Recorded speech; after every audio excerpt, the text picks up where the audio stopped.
Well, hello and welcome to our final Reimagining Talent webinar of 2023. I'm Jessica Oberto, Director of Process and Implementation at People Science. I'll be your moderator for today's webinar. If at any point you have a question, please use the Q&A feature at the bottom of your screen, and we'll make sure to get an answer back to you. So what a year 2023 has been. If you've been following us and joining our monthly webinars, you've been in our conversations around the changes and challenges in talent acquisition. A big thank you to those that have been participating all year. It's been great to hear and learn from you. And to those that are new today, welcome. We're happy to have you here and look forward to learning your insights as well. We're really fortunate this month to have some special guest speakers with us today. As always, our webinar is presented by Christine Nicholas, founder and CEO of People Science and HireGate, a visionary in talent acquisition industry and a widely respected thought leader in all aspects of recruiting. Christine Nicholas founded People Science in 1997 to help companies solve their toughest hiring challenges and help them reimagine how they acquire the talent they need today and tomorrow. Christine and the team at People Science have also recently launched HireGate, a first-of-its-kind recruiter candidate tracking software. Our next guest is Theresa Mazzaro. Theresa has been an RN for 31 years and in healthcare talent acquisition for 18. She's also a retired veteran from the U.S. Air Force Reserves, where she served for 23 years. She's currently the Director of Talent Acquisition at Catholic Medical Center and is the immediate past president of NAHCR. When she isn't sourcing or optimizing the candidate experience, Theresa is brushing up on her wine tasting skills with her mom. A WSET Level 2, she is a self-professed cork dork. I like that. And next we have Wagner Denuzzo. Wagner is a transformational executive leader with expertise in all aspects of human capital management, leadership, and the future of work. He started his career as a licensed psychotherapist and transitioned to Fortune 500 companies, leading successful transformations in leadership and human resources, including the development of future of work capabilities. We know Wagner to be an inspiring speaker and champion of diversity and inclusion. You may have heard or seen his contributions in publications, research organizations, or speaking on the topic of future of HR, future of work, leadership and management development, as well as D&I. His soon-to-be-released book, Leading to Succeed, is a must-read for members of the new workforce, defines the key leadership skills imperative for success in tomorrow's workplace, independently from positions, roles, and titles within an organization. You can check out Wagner's book at www.wagnerdenuzzo.global, and we will also send out a link if you'd like to pre-order Wagner's book after today's webinar. And with that, I will hand it over to you, Christine. Thank you, Jess. And Jess, can you believe? So this year, I think Reimagine really took off, right? We started this webinar series before the pandemic and then during the pandemic, and we have morphed and changed immensely. I'm happy to say that we've pretty much quadrupled the size of our audience, and thank you for our repeat attendees, and thanks for your insight, because much of what we talk about comes from the comments and the things that you send us throughout the month that you're interested in speaking about. So do that. I am so excited to have Wagner here. I've been talking to Wagner since the beginning of the year. I know his book is coming out. That's great. The thing about Wagner is he's, from an HR perspective, such a strategist and looks at things from the bird's eye view. Theresa keeps us so in mind of what's happening in the trenches. Truly a talent acquisition leader. And as a precursor to what's going live this morning, Wagner was just talking about how talent acquisition needs to raise its game. Theresa raises her game. She knows how to work, and you'll hear me say this all the time. She works on it and in it, right? So working on it is very different than working in it. So again, we're going to talk about talent as a whole, and then I'm really just to do that. You'll see the format's a little different because we're going to go over each specific area today, and then we'll talk for 10 minutes about that. Then we'll move on to the next one. We have 5 topics. The first topic is, so where are our metrics right now in talent acquisition and employee stats? So the JOLTS report came out about 2 weeks ago. The JOLTS report is based on October's numbers, so it always runs 2 months behind, which makes us sweat a little bit, right? Because it doesn't necessarily give us the information that we need right away, but it is a measure that I personally like to track to see how many jobs are adding. So the JOLTS report is reflective of how many jobs we added that month. It comes from the Bureau of Labor Statistics. In the month of October, we added just 8.7 million jobs. Still a lot of jobs, right? But that's down from the 9.5 million in September before, the September before. Arguably, the 8.7, by the way, is the lowest number that we've seen this year. I'll be interested to see what happens in November, because looking now, or with November's numbers, which won't come out till January, looking now at the unemployment number, we dropped from 3.9 to 3.7 in the month of November. If there's anything that I can say about these stats this year is surprise. I mean, everybody's surprised. Everyone's always surprised when these numbers come out. Oh, the predictive set. I mean, this is the first year, by the way, that I've seen ADP's numbers not correlate with the actual BLS and see them come out differently. And that representative, again, of the New World War. And then the third big number that we look at is employment added. So in the month of October, we had 155,000 added. Now in the month of November, we added 100 and almost 200,000. So UE went down, unemployment went down, jobs are added to the workforce went up. Let's see what happens with the JOLTS report when that comes out again. But truly, when you look at the UE for this year, it's like this. It's totally up and down, always in the threes. These indicators, by the way, are all representative and very, very closely resemble what we saw at the beginning of 2019 and what we saw in 2018. Actually going through 2019. So does that mean that we're back to where we were before the pandemic? Is there any back? I mean, that's something that we'll talk about in a second, because I don't think there is. One more thing that I'd like to make really clear, and this is a stat that I'm seeing, and caution about metrics and stats. I don't quote them unless I feel very confident that I personally have looked at the source, right? So pretty good with the BLS. But some of the things that I'm seeing now, and I've seen 4 different media outlets that are saying unemployment, inflation, and the stock market, the 3 big indicators that we use to say, what is our economy doing, are off the charts operation. The economy is, from that perspective, doing exceedingly well, even with inflation, which again, we found out yesterday has dropped, right? And I think today the Fed meets, but we don't anticipate we're going to see much changes there.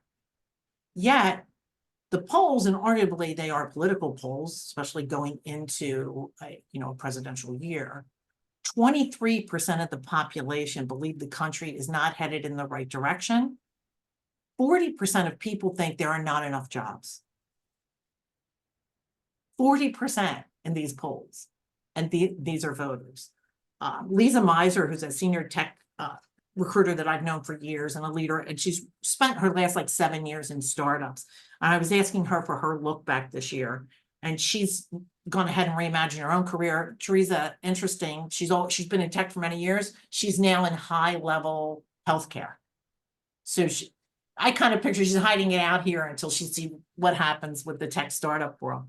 But she made a comment that I was just mentioning to Wagner, and that is that the flood of tech usage to recruit is causing greater divides in our ability to find each other.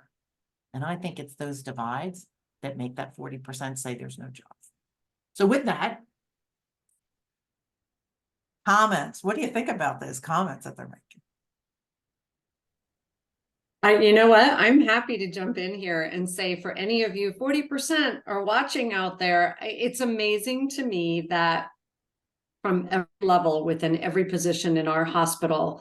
Now, mind you, I've got a healthcare system background, hospital recruiting. I've been in healthcare recruiting my whole life as far as a talent acquisition perspective, dabbled a little bit in the health insurance space, or health plan space, where it's interesting. No matter what, in a hospital, doesn't matter what your business is. Yes, we have clinical people at the bedside, but we also have finance people. We also have IT people. We also have housekeeping. We have, environmental services. We have food and nutrition. So we have cooks. We have everybody that you can imagine touches a business, sort of touches us, except we have so many more clinicians because we're taking care of patients. But we're not seeing that the increase in jobs has correlated to an increase in candidates. The applicant pools out there are dry. We're talking desert dry.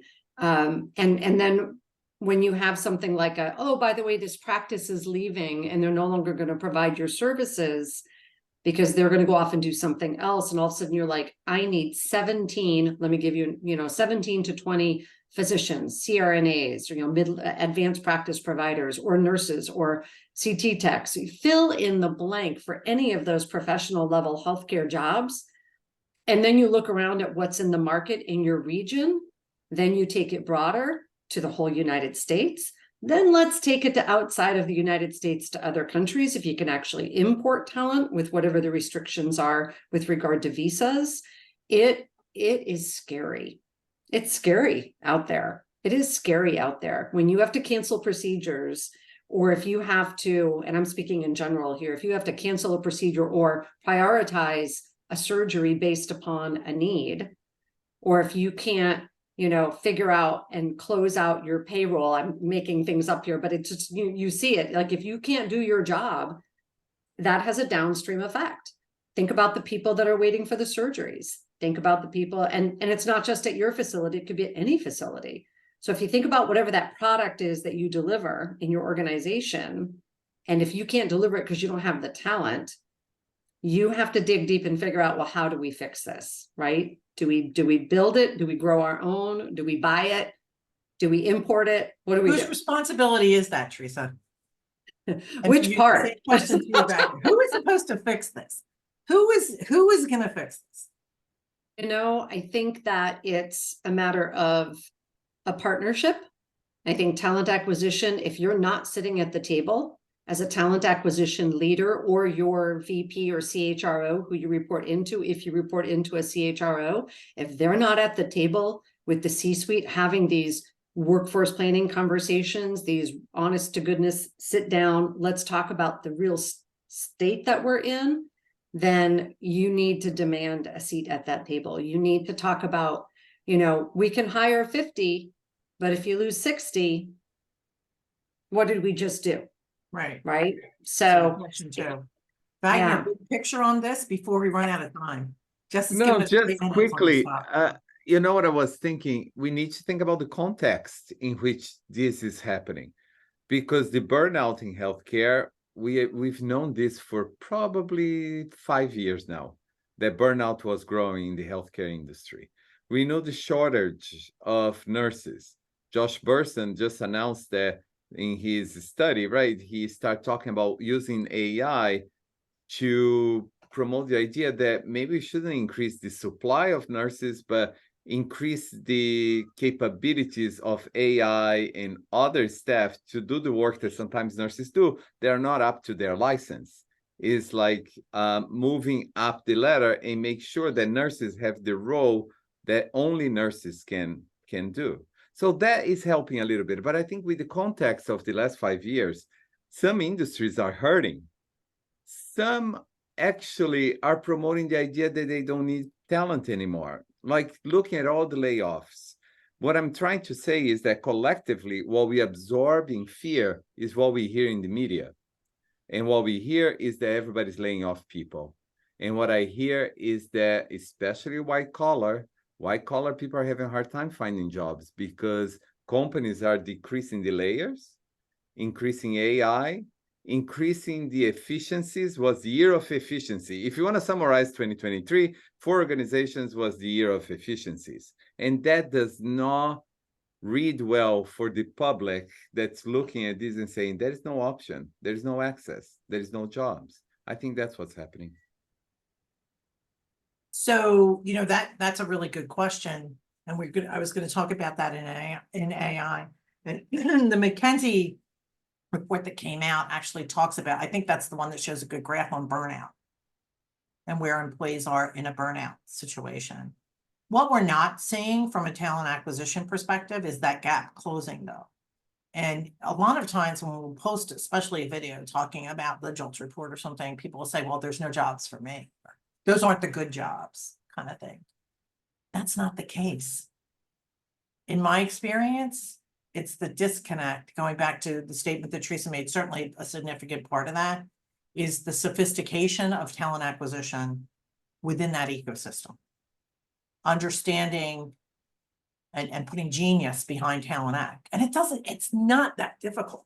I mean, I've got to admit and unabashedly plug the fact that as an RPO, we've never lost for performance, and we are way ahead in our fill rates even in hospital situations, in customer service, in pharma, in tech.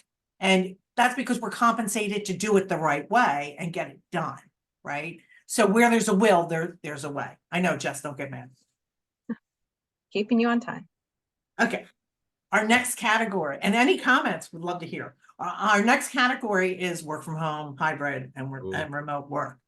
And talk about squishy numbers. That is all over the place, right? And the numbers of they're becoming more and more embedded. I will say that the noise that we were hearing from the C-suite, so many saying everybody's coming back into office at the beginning of this year. And even at, during 2022 was, we're coming back. No, we're coming back in 3 months. No, we're coming back in 4 months. Oh, another peak of COVID.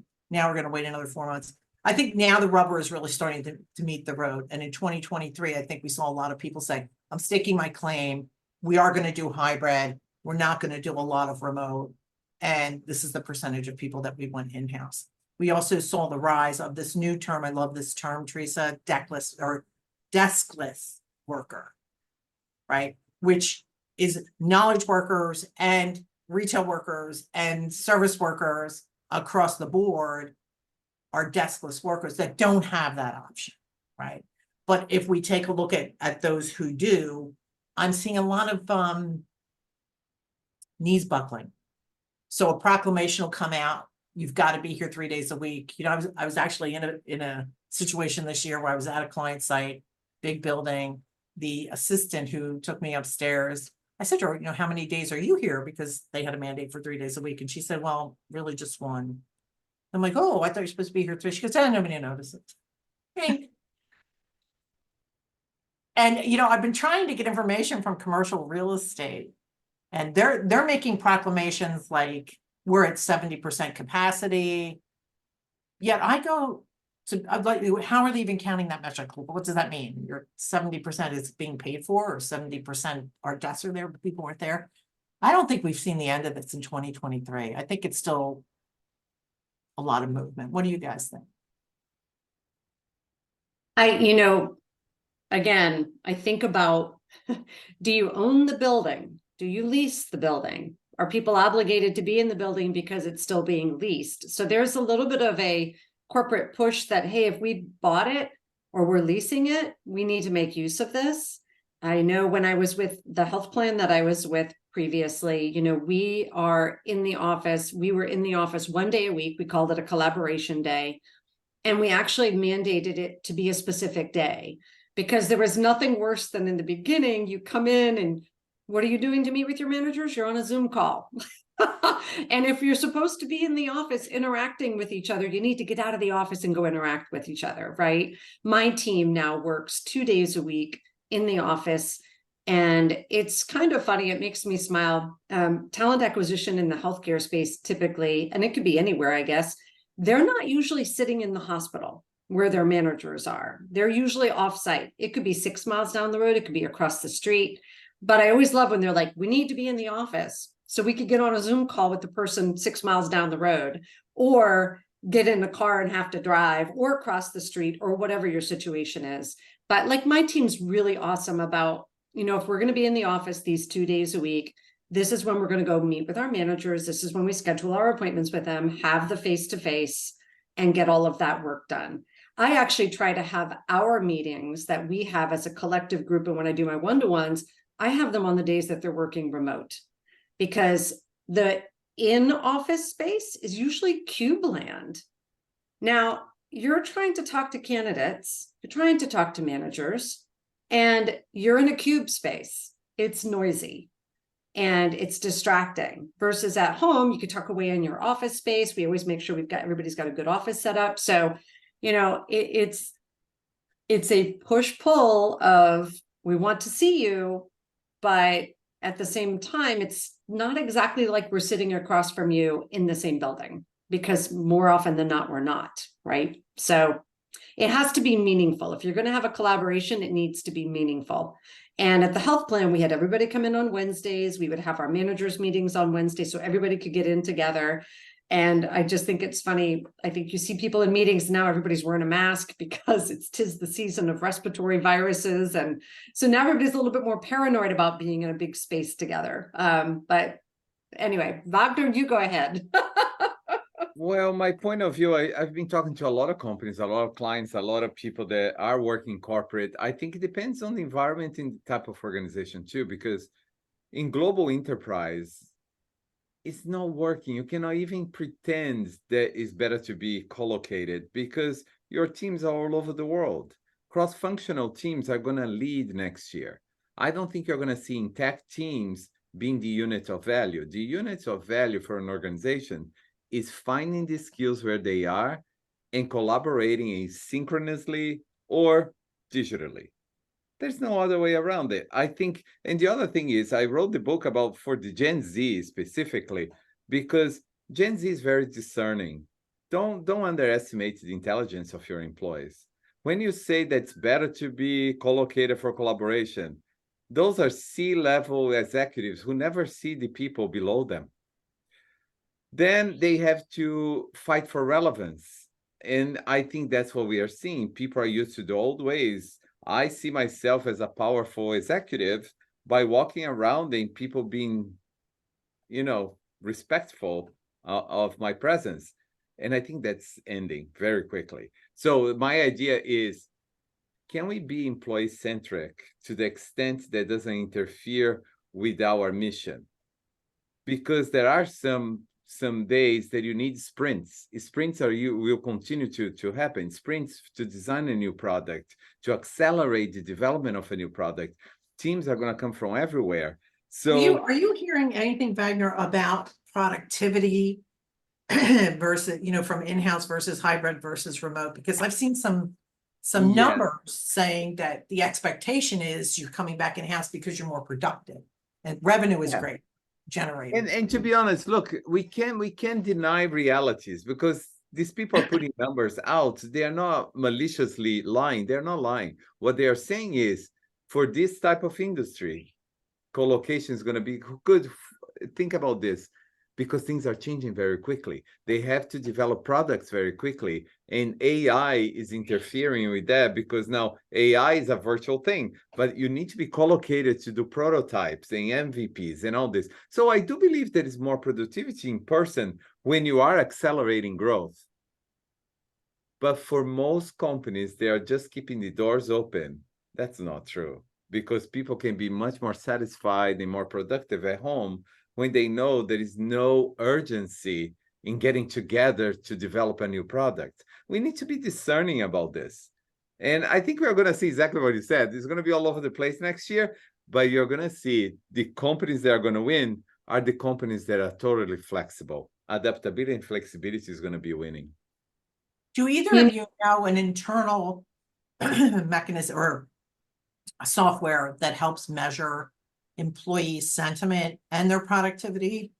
I mean, outside of doing customized like Press-Ganey surveys or Glint surveys where you're checking in on employee satisfaction.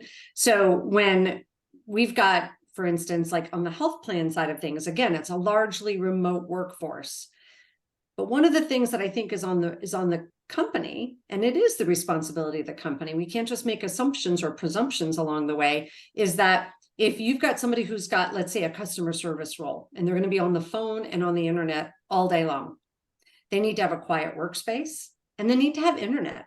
And if they're making an entry-level salary, whatever defines entry-level salary for your organization or company, you might need to subsidize their internet if you want them to have the highest bandwidth to make sure that they're not disconnected when they're talking with a member or a customer or somebody else. It could be the banking industry, it could be anywhere. So many of these points that we're making are leading to this idea, right? The idea being you need to look holistically. Yes. And specifically at your organization, your value prop, what it means to you, and how that affects your candidate market.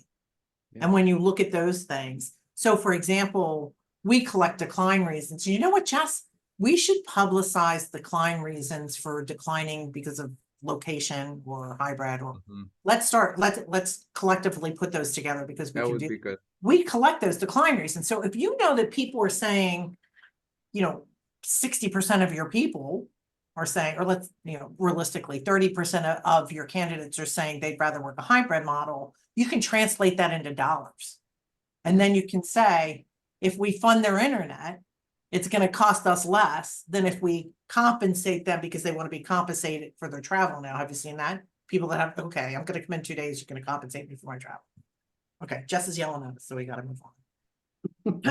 Well, at the end, I will go around and say last and final words. But okay. So you'll also see us start to talk about the 4-day work week next year. See where that's going to go. Okay, AI. So last month I did a presentation for HR.com about AI in the workforce, and the big, always learn so much when you prepare for these things. But one of the things that we talk about all the time is that ecosystem, how large the ecosystem is, and the percentage of jobs compared to the ecosystem. In any ecosystem, the largest group wins. So if I look at the month I think we were looking at was September, 167 million people working or unemployment. So people that are available that you could either recruit from or who could apply or whatever the case. And only 9.2 million jobs. So it's like 17%. So here's the ecosystem. Here's the candidate base. Here's your jobs. And by the way, you're so microscopic, you're not on, your one job is not even on, right? Like to get a pinpoint on that ecosystem, had to have at least 100,000 jobs. So I think the misnomer when it comes to AI is that it's going to fix everything. I think it's making a lot of fixes for us, certainly for our technology right now, but you have to be smart and strategic. One of the things that HR, as many different professions tend to do, I hate to say this is like slapping lipstick on the pig. If you don't know what's wrong and you don't know the root cause and you don't know where it is, you run the risk of taking the shiny bright object, plugging it in and creating more chaos. Case in point, where we are with AI and talent right now is candidates and that recruiting market, whether they're passive or internal, are saying, wow, AI can help me do my resume better. AI can even do a picture of me, a professional picture of me.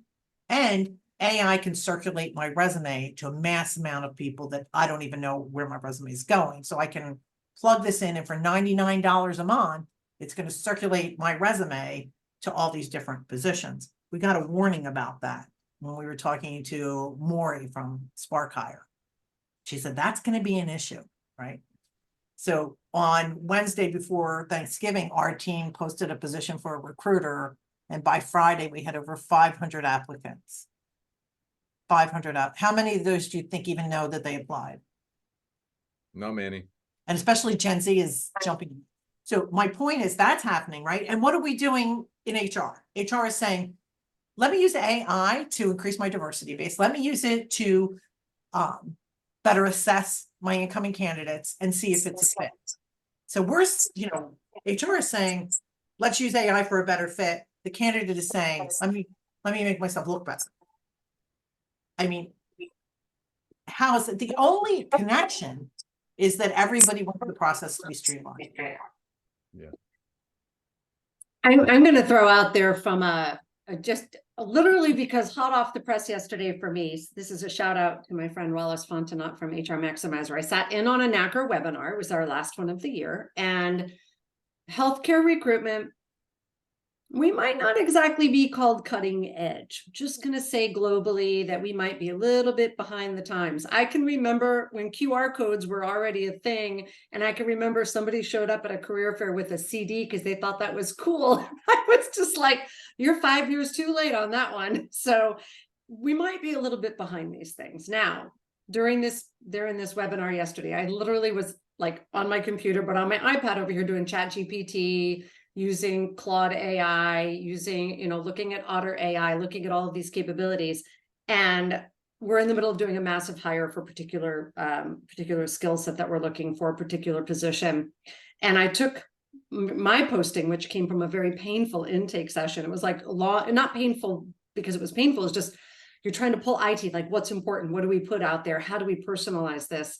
And in, I think, less than 3 minutes, I created a a basic job posting. I created a job posting with the format that we tend to use, which is like a who you are, what you'll do, what you'll bring, and who we are. And then I went Lou Adler-ish and I created a job posting that was like performance-based driven job posting of the exact same thing. And I just sent it to the leaders this morning. I was like, hey, here's what I created that we talked about. And then, oh, by the way, here's what AI just did for us. And we could personalize this. And we're probably going to marry the two and blend them. You can't just go, it needs to be personalized. You need to speak from your heart and soul as an organization to whatever the thing is that you're using.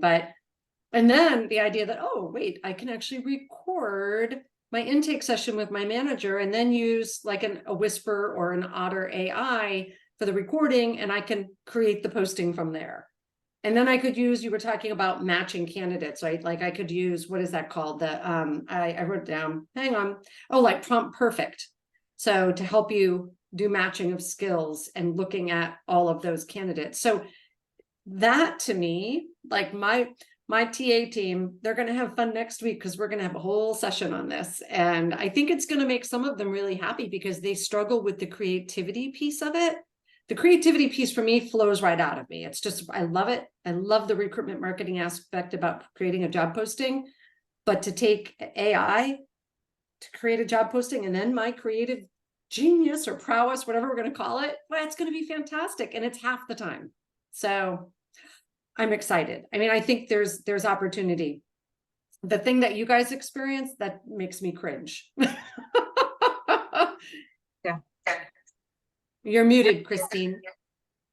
There we go. The development in AI in the tools themselves has increased. I happen to be part of a group that we watch the startups, right? So it's an investment group that looks at startup technology. We employed one of those at the beginning of this year, right? So we had an initiative for HireGate to have it create a candidate overview. And without AI, it was like on a 6-month list. One of our developers took the new tool, 24 hours later, we had it. And I mean, the impact is incredible because it can save us up to 11 hours per recruiter per week. And here's something for new recruiters, that same AI that helps you create a job posting, you can turn around and ask it, give me 20 questions that I can ask about this job for an intake session. Yeah. So if you're new, for your tech friend, new to healthcare definitely has its own nuances. Every organization and every segment of business does. But wow, that just teed up 20 questions for me to ask without me having to really know a whole lot about it. No, but I think this is great that we are talking about this access we all have. But most organizations are saying, no, our employees are not allowed to use it. So why is that? Most enterprises, at the enterprise level, you cannot use ChatGPT and things like that using your work computer.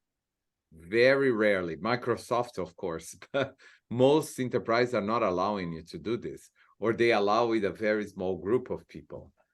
So this is going to come to the surface next year because people know how valuable it is, but the safety and security, cybersecurity is becoming a real problem because anything that you feed the machine learning, large language models and all this, if you feed something that has personal information, not good.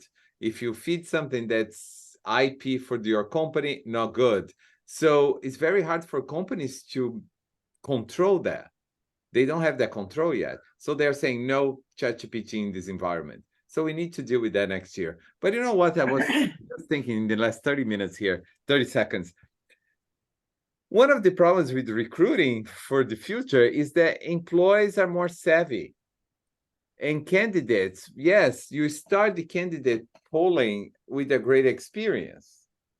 But then as you discard them, you ghost them, right? Most recruiters ghost candidates. They never hear from you. No, large organizations. I'm talking about large organizations. And actually, is 90% of the experience is that people are ghosted if they're not selected for interviews. And then even when you get to the interviews, those who are selected out sometimes never hear from the recruiters either. So what's happening here? There's a lot of people who already don't trust HR, but now they're beginning not to trust recruiters either. And that's a lack of trust that's going to end up being the reputation of your company. I think companies talk a lot about EVP and they shine on websites, but it's becoming so dichotomous what they propose in their website, career sites, and what actually happens, that people are much more discerning. They've said, no, I'm not going to be part of this company. Because And I think the we've been trying culture to is fix it. terrible. I think we've been trying to fix this the wrong way. Yeah. So the way that we've been trying to fix this is by saying, how can I respond to these 9,000 candidates?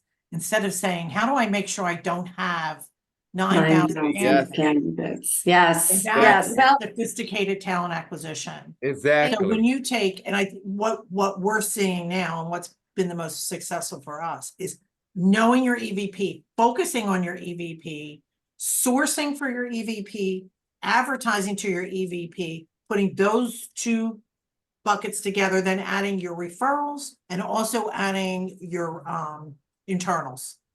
And looking at that is your candidate base, right? I have And to, I have really, to throw, of those four, you really just need better controls on who's applying.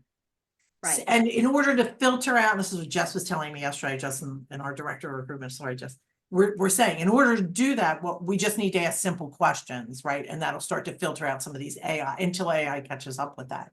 But I think we need to get myopic, and we need to, because when you look at all four of those prongs, in almost every case when we first come in, especially when we tag team with the Lou Adler method, you'll see most of their candidates are coming from referrals. Sometimes it's great, sometimes that's not so great, right? When you put them in with the whole mix and you look at all four categories, you make a better hire decision, better productivity, and better retention. I have to close this out with two things. So applicant tracking systems, even the most unsophisticated ones, that's a nice way of saying something. Even the most unsophisticated applicant tracking systems allow you to ask questions to score people, and that helps you right there. Number two, nobody thinks about this. I could probably look at 100 websites and see maybe 5 where you actually have a page that is kept updated that tells people about the applicant journey.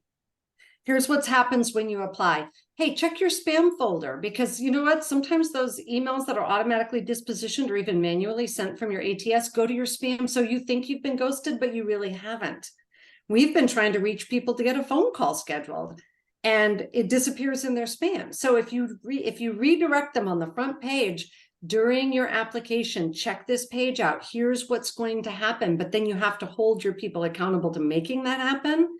That curates a much more positive experience, because if you tell people the why and you give them empower them with the knowledge of what to expect, and then you deliver, then it creates a much better experience. So, okay, Jess. Next topic, Christine. How are we doing? Okay. Just, I did want to make mention about, okay, don't tell me, just one more thing I think about AI that's important, and that is, if you didn't see last month, a spinoff from CBS so we asked AI, and this is really a segue into diversity. I asked it, ChatGPT to define diversity, and did an awesome job. Then I looked at the visuals that CBS produced, right? So AI can definitely identify what bias is, but just like us, it's bias. Because when you said, show me a good leader, it showed a young white male. Show me a bad leader, it showed an old white male. And then show me a follower, it showed a young woman. And then there were 2 other subsequent of that. So when we look at AI, and we have to understand where the information is coming from, because we pilot these, especially in the sourcing arena, we pilot so much that doesn't even work. Or behind the machine, there's this ghost that's actually physically doing the work, which is kind of scary, right? These tools are not inexpensive at the enterprise level. I think we're going to see them come down a bit, but not initially, especially not where they have the biggest impact, because the data is the purest, right? So in finance, finance and banking, like the fintechs were one of the first to, and insurances, because the data is pure. The challenge that we see in the medical field is that it's fragmented. So because of HIPAA, right? The nature of privacy restricts sharing of data, and the data that's put forth comes from legacy systems, and those systems aren't necessarily accurate. So it's and it's a shame because it's our health, right? I mean, you want your money intact and you want your insurance intact, but what's more important than being live? So I'd like to see that change. Okay. The employee-employer power shift, and I know Wagner's got a lot to say about this. But I do want to, a friend of mine, Suzanne Turbin, who I've known, she's a longtime talent acquisition executive. She works on it now at this point, came from it and works on it. And she said, and particularly, she's seeing a lot of return this year. She saw a lot of return to workforce performance measurements, right? So in 2020, nobody's measuring anything. In 2021, everybody's losing people are like, don't say anything if he's not doing a good job. We just got to keep him. And I think in 2022 and certainly in 2023, we saw these big returns into performance management. I thought that was very astute of her. I wanted to get the panel's take on that. And then the number of students in the medical field, you probably know this, Theresa, but I don't think people did. I did not realize this since 2020 has increased significantly. Right. So I don't know if the pandemic incited people to say, well, maybe I need to work at a bigger cause. And that's across the board, not just doctors, but across the board in the medical field. And then something that I want to add, in February, Kevin Horan, the chief soul, isn't that the coolest title? He's the chief soul officer. He was on the program a couple of years ago for JSX. And I think when he was on, they had like 100 employees, Jess. Now I think they're up to 500. JSX is a regional airport. I'm a regional airline.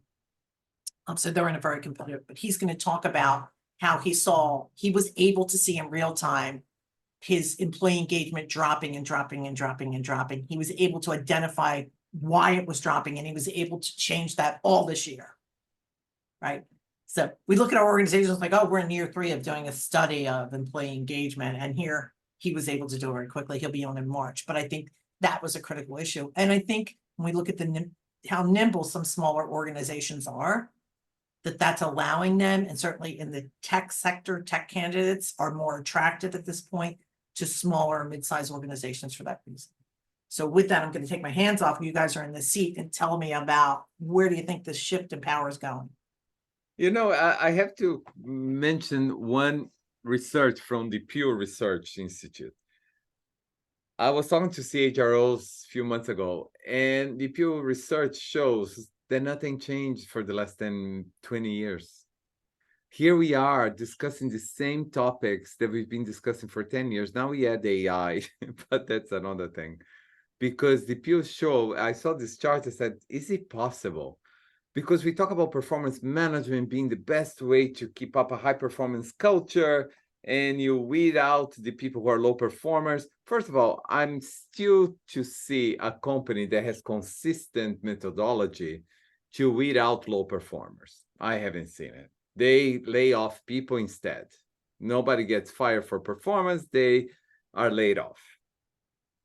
Secondly, the Pew research shows that 41% of all workforce has less than 1 year. 40% less than 1 year tenure. 42% has more than 3.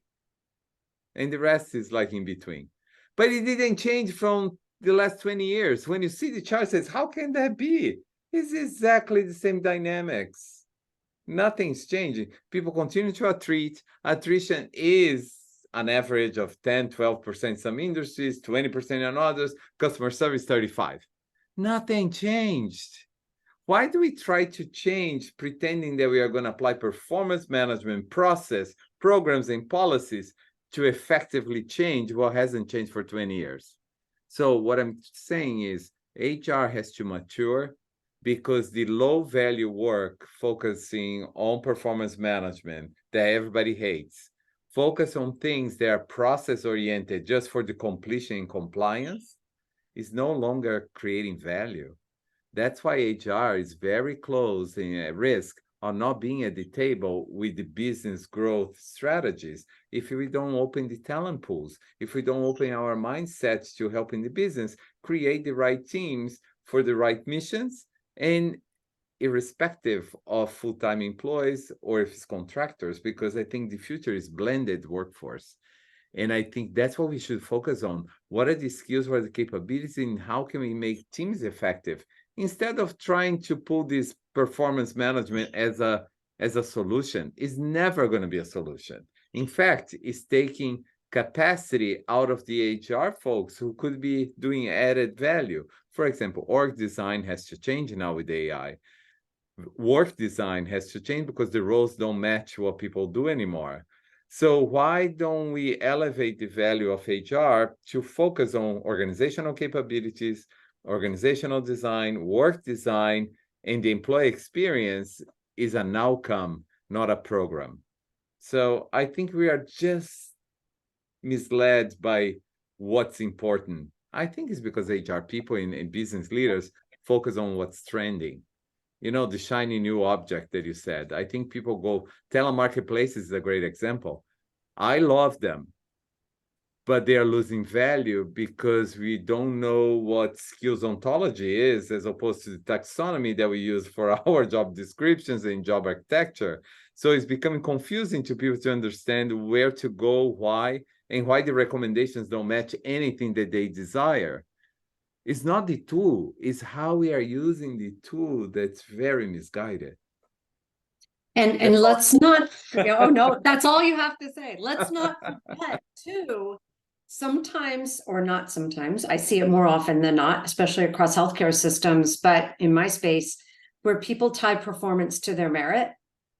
And you get these, I can tell you, 2005, my first year as a nurse recruiter at a hospital, I remember we had somebody who wanted to come back and we were going to go rehire them. The first thing you do is, what do you do? At the time, it was a paper file. Let's go look in their paper file.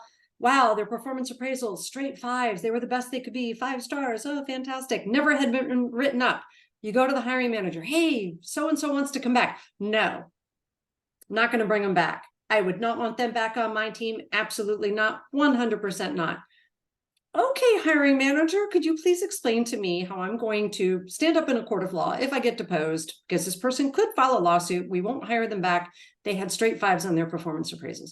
Well, I wanted to make sure that they were able to get the raise because they had a family and blah, blah, blah, blah, blah. And I'm like, okay, that was my foray. That was my entrance into the world of merit performance appraisals and the huge disconnect because people want to be nice.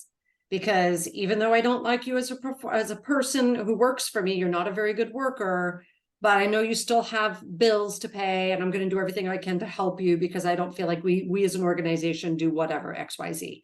So that's the bane of my existence. And it's like, you know, you don't use your mid-year, if you even have a mid-year, you don't stop what you're doing for 10 days and do performance appraisals once a year. And that's when all of the stuff comes out of the woodworks. If you're not meeting with your employees and purposeful, thoughtful rounding, not just walking down the hall, hey, how's it going? Hey, how you doing? Great. Okay. And you keep walking. If you're not asking them, do you have the tools you need to do your job? You know, is there anybody that you want to recognize? Is there something that you would like to learn that you haven't been taught yet? Like if you're not asking those questions as a leader, you're not engaging with your employees. And then when you find out that they're disengaged and they're talking to you in the annual review that they're looking to change jobs or roles and you're shocked, well, it's because you never left your office for the last year. So, and you don't have, or I say your virtual office, you didn't even check in with them, even virtually. So, Theresa, the last thing I say to that, because I know we have to move on, is how about really focusing on managers to help them be at their best? I promise you that's going to have incredible results. You decrease the focus on this performance compliance to check the box on Workday. You decrease the volume of those reports of engagement that are late anyway. You ask people to tell me, how do you feel in July? And by October, I tell you how I heard you. And then there is no action because October is too late. We need to close the year. So next. And right. Why don't we focus on managers? I think 2024 is going to be the year of the manager.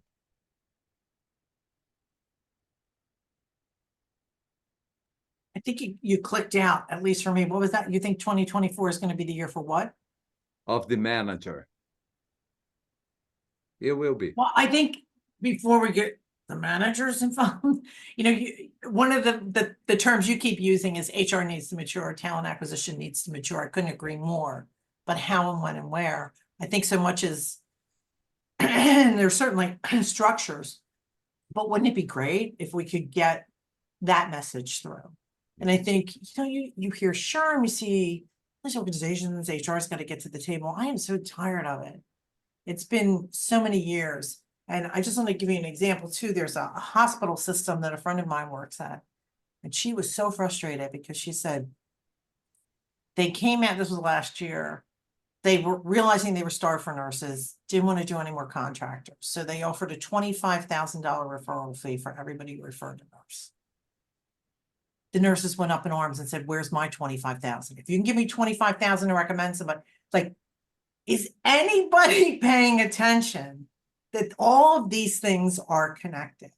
And I really think taking a look at and understanding my employee and my candidates are my customers. They affect my bottom line. They affect everything I'm doing. Because I think people have been siloed. Here's my finance department operates this way. This is on my P&L. It looks this way. And I think that's the first reason. So we don't understand the value of our own people. And that's what wouldn't it be interesting if you took the $20,000 sign-on bonus, which there's 25. a ton of them out. No, 20, 25, 10,000, 15, fill in the blank. 25, let's say use $25,000 sign-on bonus. And how would you sell that to say, you know what, and put it on a job posting. We're not offering you a sign-on bonus. We took the money that would have been a sign-on bonus and we've incorporated it into your base pay. And now we're super competitive over everybody. I don't know. I mean, what would that look like? How would you convince finance to get on board with that? It's just food for thought because I've been there, done that. You need to collect the data. If you collect the data and you can quantify it and you can say, if we're losing 40, just off the top of that, if we're losing 50 people a month and we give the money to them and based on our survey, we retain 25, we just recouped our loss. So it's a matter of understanding it that way and looking at, to Wagner's part, looking at talent acquisition, looking at our people from a business perspective. Yeah, you want to, they're people, we all want to be human, but we also need to look at the practicalities of the business and how important people are to the business instead of it just being like what we all know and say. We need to understand financially how it equates out. And sometimes when we do cost of vacancy studies, like how much does it cost for a position to be open? Sometimes entire departments go away. Sometimes entire product lines go away. But it's always for the good and the end. Sometimes you make a decision to outsource something. It's interesting. Cost of vacancy is a good metric that can help you get there. Sorry, Jess. So our last, we've got like 3 minutes, maybe 4 minutes, maybe to go through diversity. I'm just gonna let you know my sentiment, right? So I think that diversity has lost traction. According to BARD, it's moved to number 3. It's the top 3 initiatives for 2020. The biggest challenges for HR in 2023, I put into AI BARD for Google. And it's talent acquisition and retention was number 1. Employee experience and engagement was number 2. And then number 3 was diversity and inclusion. I think the end of 2022, we would have seen that inverted. I think diversity was a bigger issue. I'm hearing from people that they're losing funding for their diversity initiatives. I'd like to hear what you guys have to say. And I just want to make this one statement. The census data now shows that 56% of millennials are white, whereas baby boomers were 75%. Additionally, there are now more millennials than baby boomers in the US population, as the 18 to 44-year-olds make up the largest age bracket in the United States. So what do you guys think? Good for business, 18 to 44, great. Okay, good for business. But the reality is, I think businesses, it's so weird, isn't it, to think that to be successful in the future, business have to be less business-like. Because the human innovation, ingenuity to apply AI tools to different industries, like we are doing with customer services, we are doing really well with customer services. But can you imagine if we start bringing that to other customer relationships and employee relationships? I think is the era of ingenuity that's going to win. But I think companies have to let go of the idea of metrics guiding their actions. I hate to say this, but I think in some terms, D and I and B is a perfect example. They feel good because they increased 1 point year over year. That's not a metric for diverse workforce. The diverse workforce inclusion has to include engagement, has to include how innovative have you been, has to include like how diverse are the teams in general. And all the dimensions of diversity have to be accounted for, not just the gender and the race. And I think we are misguiding ourselves to think that we need to report. But one thing I tell you, what's going to pressure everybody else in enterprises, this is enterprise globally, the CHCR coming up in 2026 in Europe is the sustainability disclosures, includes social disclosures about the workforce dynamics. And it's not about annual reports that you can craft in a way that looks good and looks beautiful. It's disclosure. They only want numbers. And when that hits the fan, you're going to see all organizations trying to figure it out. How am I going to report the numbers accurately and explain the difference between year-on-year declining in diversity or vice versa? So this is going to create another GDPR. Remember GDPR? Is another wave, but now we need to disclose numbers. Why did you lay off so many Blacks? Why did you lay off so many men? Why did you lay off so many women? Everything's going to be out in the open, and transparency is going to be real. And that's good. I think I think of things in terms of a talent acquisition landscape, but also a retention landscape and what you're offering to employees with regard to diversity. So we just had a conversation this morning about education requirements. Now, the hospital that I work for, I'm in Maryland. Now, recruiting here in Maryland in the DC area is like a huge melting pot of people. I absolutely love it. But are you an organization that's going to actually require a high school diploma from somebody? When the high school, if they went to a high school, wherever they went in another country, could have burned down 50 years ago, and now you're not going to hire them because you can't certify like that they actually graduated from a high school. Is it required for the job? So things like that. I'm pitching this next week. Like, I saw a beautiful job posting, and I'll quote it. It says, note that any education requirement listed above may be deemed satisfied if you have equivalent combination of education, training, and experience. Good. That is how we should be approaching the world. The idea of looking at pedigree is it.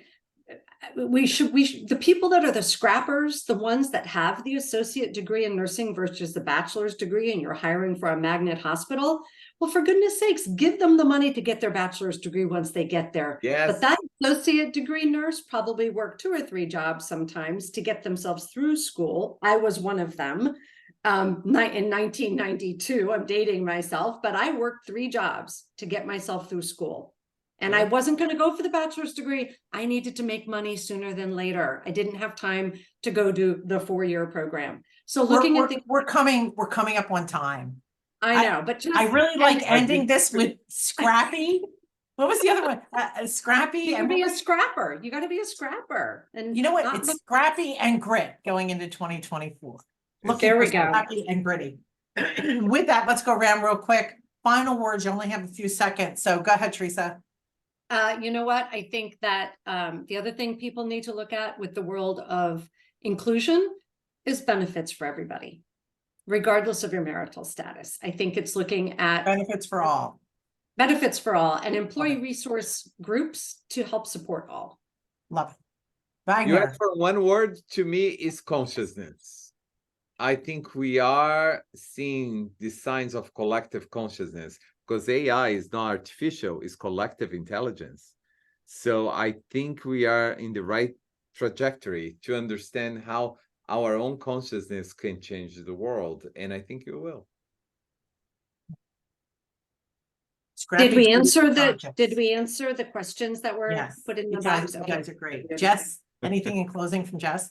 I'd say just my thought for the year is get comfortable with the idea that a lot of roles in TA may change due to AI, automation, but I think it's only going to empower those that really put true thought and advisory into their work. That's awesome. Any questions that we have, Jess, that we need to get to? Bob just made a comment about the application issue we were talking about. He said, what if we had CAPTCHA for applications? I haven't seen that, but I don't know if it may cause compliance issues as well. So that's definitely something to look into. And then Michael said, 100% agree about performance management that Wagner pointed out. He did ask, has anyone had any experience presenting performance management in a way that managers believe in what they are measuring their employees to? Yes, actually, I have a quick story because at IBM, what we focused on was helping managers, not with the policies process or policies, was all about the moments of impact. I just needed to be a human being knowing how to handle emotionally charged moments. Focus on the moments because performance management is just a policy and a process. Great. Another great way to do things. And Jess, I did anything want to to mention, we do have our first webinar, Reimagine Talent webinar coming up in the year for Wednesday, January 24th at 12 p.m. Our guests will include Clem Chang and Ken Carrig of FutureSolve.